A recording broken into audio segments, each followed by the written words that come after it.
আওয়ামী লীগ নামে কোনো সংগঠন তো নাই। হ্যাঁ, কার্যক্রম নিষিদ্ধ। ওই যে মাফিয়া বাহিনী আওয়ামী লীগের কিছু অপতৎপরতা লক্ষ্য করা যাচ্ছে। বিভিন্ন ডিস্ট্রিক্টে আমরা দেখেছি তারা মিছিল মিটিং করার মতো কিছু কার্যক্রম হাতে নিয়েছে, দুই একটা দেখা গিয়েছে।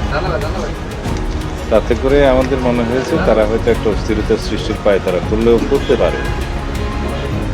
এই বিবেচনায় আমরা আমাদের সমস্ত বাহিনীগুলোকে সতর্ক থাকার জন্য নির্দেশনা দিয়েছি, যা সবসময় থাকে। বসুন্ধরা ডায়াপেন্ট এখন আরো উন্নত। এই hot air through top sheet দ্রুত শোষণ করে সোনামণিকে দেয় কোমল অনুভূতি। আইন শৃঙ্খলা পরিস্থিতির অবনতি হয়নি, কিন্তু শৃঙ্খলা বাহিনী হিসাবে এবং আমাদের সবসময় সতর্ক থাকতে হয়। কার্যক্রম নিষিদ্ধ। ওই যে মাফিয়া বাহিনী আওয়ামী লীগের কিছু অপতৎপরতা লক্ষ্য করা যাচ্ছে। বিভিন্ন ডিস্ট্রিক্টে আমরা দেখেছি তারা মিছিল মিটিং করার মতো কিছু কার্যক্রম হাতে নিয়েছে, দুই একটা দেখা গিয়েছে। তাতে করে আমাদের মনে হয়েছে তারা হয়তো একটা অস্থিরতার সৃষ্টির পায় তারা করলেও করতে পারে।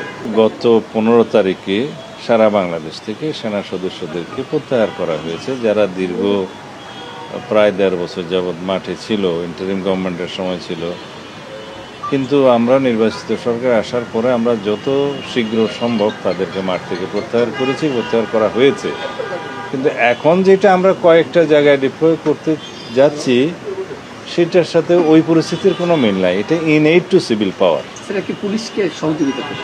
হ্যাঁ, in aid to civil power with magistrate. অন্য জায়গায় কি তাহলে কোনো ধরনের আশঙ্কা নেই? না, আমরা মনে করেছি কোন কোন জায়গায় তাদের অপতৎপরতা বৃদ্ধি পেয়েছে, আমাদের ইন্টেলিজেন্স রিপোর্টের ভিত্তিতে আমরা সেটা করছি। এটা শুধু নয়, আরও কিছু বিষয় আছে, আমি এখানে এগুলো ফাঁস করতে চাই না।